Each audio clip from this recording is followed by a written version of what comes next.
तो middle east के युद्ध में सिर्फ बारूद ही नहीं, प्रोपेगेंडा वीडियो से भी अपनी ताकत को जताया जा रहा। अब ऐसा एक वीडियो अमेरिकी सेंटकॉम ने जारी किया जिसमें कि ईरान की जो स्ट्राइक है उसको दर्शाया गया। देखिए आप।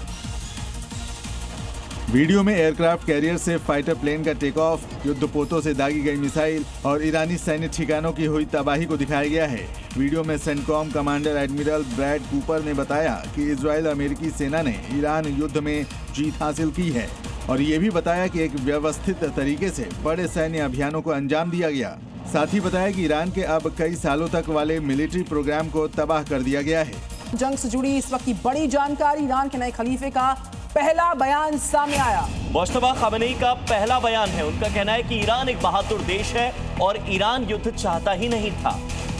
हम अपने अधिकारों से पीछे नहीं हटने वाले हैं, ये कहा गया।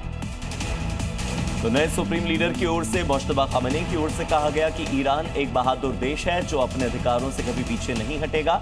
ईरान युद्ध चाहता नहीं था, लेकिन चूंकि युद्ध में धकेला गया तो अपने हक से, अपने अधिकार से समझौता ईरान कभी नहीं करेगा। मुश्तबा खामेनी ने एक टीवी चैनल को इंटरव्यू दिया जिसमें उन्होंने कहा कि वो युद्ध नहीं चाहते, लेकिन ईरान अमेरिका इजराइल के हमले में मारे गए सुप्रीम लीडर अली खामेनी और शहीदों की शहादत का बदला जरूर लेगा।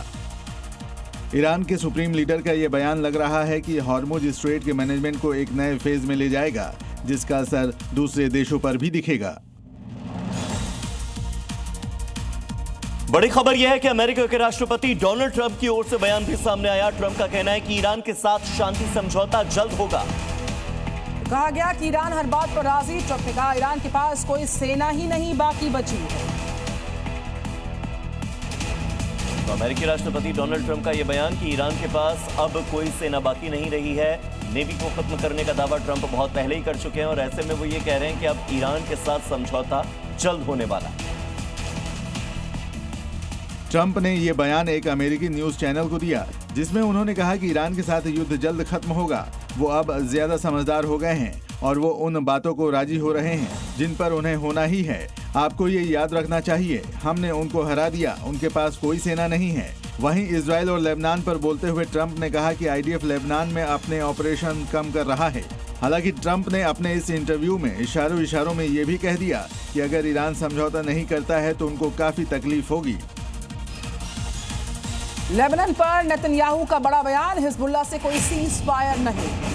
तो एक तरफ ईरान और अमेरिका जहां समझौते की बात कर रहे हैं तो वहीं लेबनान पर नेतन्याहू का साफ कहना है कि हिजबुल्लाह के खिलाफ कोई सीज फायर नहीं है। सीज फायर पर पिछले बयान से पलट गए। हिजबुल्लाह से हमारी जंग जारी है और जारी रहेगी। हिजबुल्लाह के सांसद अली फैयाद का कहना है कि गुट ने इजराइल के साथ सीधी बातचीत को अस्वीकार कर दिया है और लेबनानी सरकार को कोई भी अगला कदम उठाने से पहले एक शर्त के तौर पर युद्ध विराम की मांग करनी चाहिए। लेकिन हिजबुल्लाह के इस बयान के बाद इजरायली पीएम नेतन्याहू भी पलट गए और हमलों को लेकर अपनी मंशा जाहिर कर दी। नेतन्याहू के इस बयान से साफ हो गया है कि फिलहाल शांति की राह आसान नहीं है।